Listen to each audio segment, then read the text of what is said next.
The purpose of this video is only informative and educational. If you want legal advice, we advise you to contact us or visit our offices. A disclaimer. This is not legal advice. This is an informational video only. If you want to discuss the particulars of your case, call us and schedule an appointment, and we will do that for you.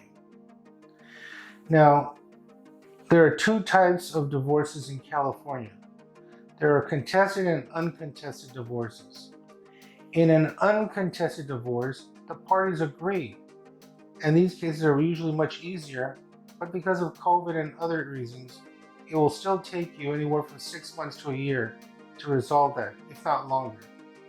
There are a lot of issues that you need to resolve, starting with you have to agree as to the length of your marriage. You have to come to some agreement with regards to who has physical and legal custody of your children. You'll have to come to an agreement with regards to support for a spouse, support for the children.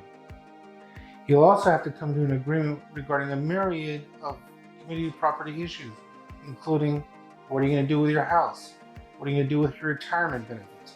What about your investments, your bank accounts, your cars, all the things that you have, including your debts, your credit cards? All those have to be in an agreement if you want to go ahead and present that to the court as an uncontested divorce. Call us and we'll see if we can help you with it. Now let's talk about a contested divorce.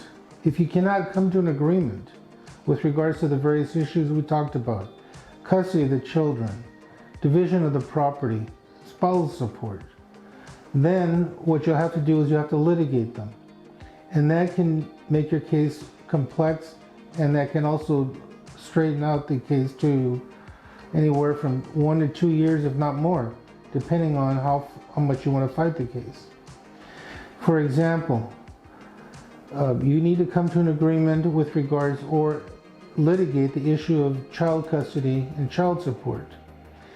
If you're not able to come to an agreement, the court's going to have to calculate and then come to a determination about how much support is involved. If you can't agree with regards to custody of the children, the court, or maybe even an assigned counselor or a minors counsel will be appointed to make a recommendation to the court, because the court takes these issues very, very seriously. You also have your other issues of support for your partner, whether you're going to get the support or the other person is going to get support. There are two types of support. There is the temporary support, which is usually a little bit more and based on a mathematical formula, or there is the long-term support, which is based on a number of factors, including how long you were married, the level of your marriage, the health of the parties, and other factors. You finally are going to make it to the part where you have to litigate the issues about your property.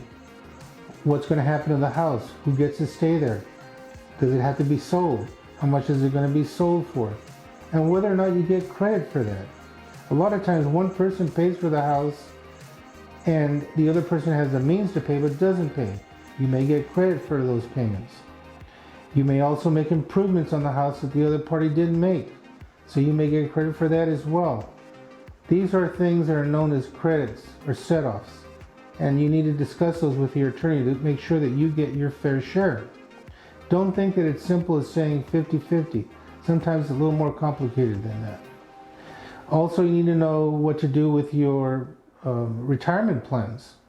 How much is your retirement plan worth? When does it vest? What is the allocation between the two parties when it finally becomes due? You also want to divide up any other property you happen to have, money in the bank, vehicles, and other things. People have property in Mexico. People have property timeshares and things like that. All those things have to be evaluated and presented. Give us a call and we'll see what we can do to help you to give you the best result. So we've spoken about the two types of divorces. One in which there's a mutual agreement and another one in which there are no agreements or very few agreements. You should really consult with us so we can determine and help you figure out which type of case you have. One in which you can go ahead and agree to, or one in which you're going to have to litigate. The first consultation will spend enough time with you to figure that out for you. We've got 40 years of experience doing this kind of work, and we can help you.